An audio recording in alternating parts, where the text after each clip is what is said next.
Hey y'all, what's up? Good morning, motherfuckers. Now, yesterday I saw a video of a young lady saying how she wanted to live alone and how she do not want to live in the house with a man. There's also a sound on TikTok that's going around, and the sound is, why would you want a man in your home? And I don't think men really understand how peaceful it is in a home for a woman when she's in that bitch by herself. But we also have to let the men know why you don't want them in your shit. Number one, they can't really provide. And then they're coming into your shit offering you 50-50 on bills that you're already paying. In addition to them offering you 50-50 on bills that you are already paying in your home, you now have to do for them.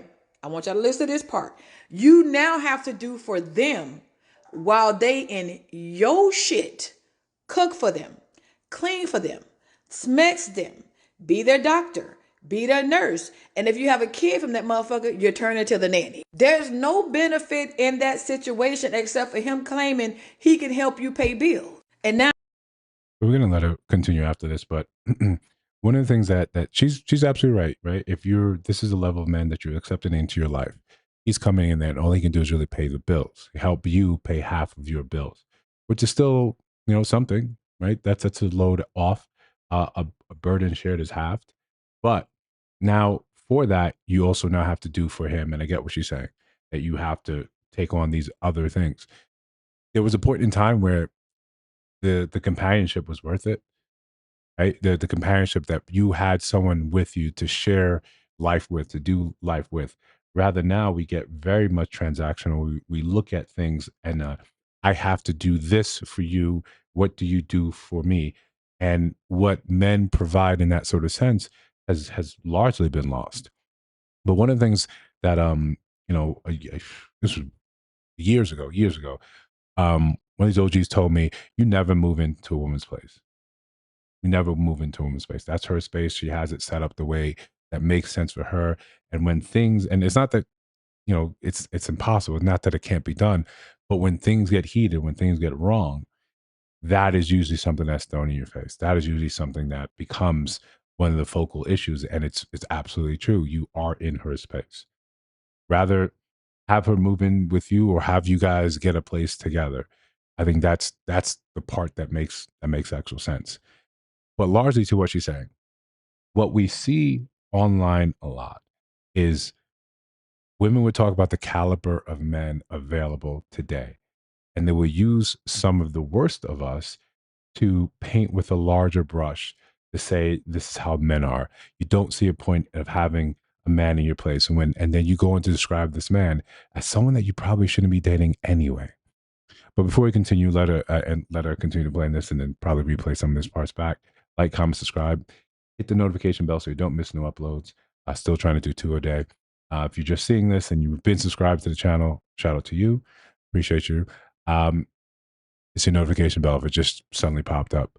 But to the point I was just making, when and this is a larger point, when we see women talk about men and they want to make the point of saying something as grandiose as like, why would you want a man in your home? And then when they begin to describe the man, this is most the way the description is most this is a man that most women would say they don't want to be with anyway. So what are we talking about? We never talk about why would you want a competent, capable man in your house? Why would you want a provider male in your house? Why would I want a top tier man in my house? No, you're talking about the men that you have access to. And it's more revealing about your life and your criterion for male attention than anything else. I want to start there rather than looking at the outcome and saying, he's moving into your space and he can't do these things for you. He can only pay half. He can only do, yes, in that sense, yeah, cultivate your peace. Live alone. That's fine. No one is telling you, or no one should be trying to shame women for saying, I'd rather have my solitude than deal with this type of man. The fact is, that's the type of man you are dealing with. This is the type of man you have access to. This is why this conversation always ends up being kind of facetious. This is not the type of man you want. This is the type of man you have to be with. I don't want to call it settling in a sense because what is your level is your level. You're not settling. You may seem like you settle because you believe you deserve something much higher, but reality is what's around you. If that's the level of men you have in your life, if you have men moving into your space because for whatever reason they don't have their own the means to get their own space, so they're willing to come in and pay half of this, and then you have to now kick up and do more physically for them. This is the deal you signing up for with eyes wide open. Then she even went on to say, like, God forbid you have a kid with them. Again, let's look at it in the very beginning. This is the type of man you've decided to be with. You've allowed into your house. If you were a man, we'd be saying you got everything you deserved. You got everything you were asking for, and this is what it looks like. That's that's what we call a man. That, hey, you wanted this, you allowed this, this is on your head. But we get to come on here and talk about men in this sense of saying, okay, I wouldn't want a man in my house at all. Doesn't matter the type of man. I'm making no bones. I'm not categorizing which type of man I have access to. So people hear this, they read this, they internalize it, they consume it, and they just repeat that over and over again, ignoring the very, very real thing that people get lonely. People get dangerously lonely, right? When you set up a life where you're just trying to say, and you see this sort of, again, I think this is the vocal minority, but because this gets clicks, shares, and likes on social media, this messaging gets put out most. People take this and they run with it rather than examining their own life and see what makes sense for me. That's why we often get people on here who say things that look incongruent to their lifestyle, to their look. You want this because you've been told to want it. You don't accept coffee dates because you've been told they're low effort. You don't accept walks because you've been told they're low effort. Doesn't matter your personal situation, doesn't matter your personal relationship or chemistry with that man. Doesn't matter anything else. You just been told this is this. You run with that. I'm not saying that you're wrong for that, but I would like to encourage you to think about the reason behind why we do certain things because they affect our larger life. If you don't want a man to move into your place, that's your prerogative. There's nothing wrong with that.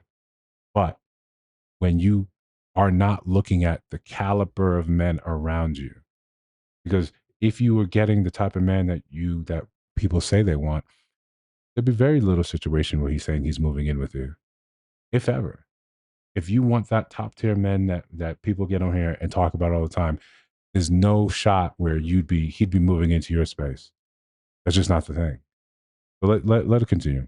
9 times out of 10, let's keep it a buck. He can't even afford the bills that you have. But a lot of women have fallen for that foolishness and end up in fucked up situation. But I feel like a lot of women now are learning that it is more peaceful to keep that motherfucker on the outside of your doors than having him on the inside. And I want to end by saying this. If there was more men with their own places, do you think we'll be having this conversation? Absolutely not. Yeah, I think we still have this conversation. There's more men with their own places, or often men get their life together because of a woman. I can see that. But for men, if that's a critique and if that's an honest one, the critique is, yeah, get your life together before trying to move in with a woman. It really, I don't say it really as well because I don't have the facts or the stats to back something like that up. But that's an honest criticism. If the and I think again, this comes down to a caliber of men that these women are dealing with or have access to. And this is what you have access to. It reveals your level in the social, data market. It's not a revelation of character, not a revelation of worth. It's just in terms of dating, this is where you rank. Men that are fine coming in and using you for your resources because it's easier for them to pay half of your bills than all of theirs. Even if she says they half the time they can't even afford it. Again, the character and the caliber of men that you attract is on you. Let's end this being very clear there. The caliber of person you attract, male and female, genderless advice, is on you. Full stop. Listen, if you think I messed up somewhere, if you think you disagree somewhere, let me know down in the comments. I'm always looking for the discourse. You can see videos on your screen right now. Take a look at those. Let me know what you think about those in those comments. And again, if you listen to Sound Voice right now at the end of this video, you haven't subscribed, just ask yourself why. Right? I'm not going to move in and badge you to subscribe, but if I got to, I will. I'll see you in the next one.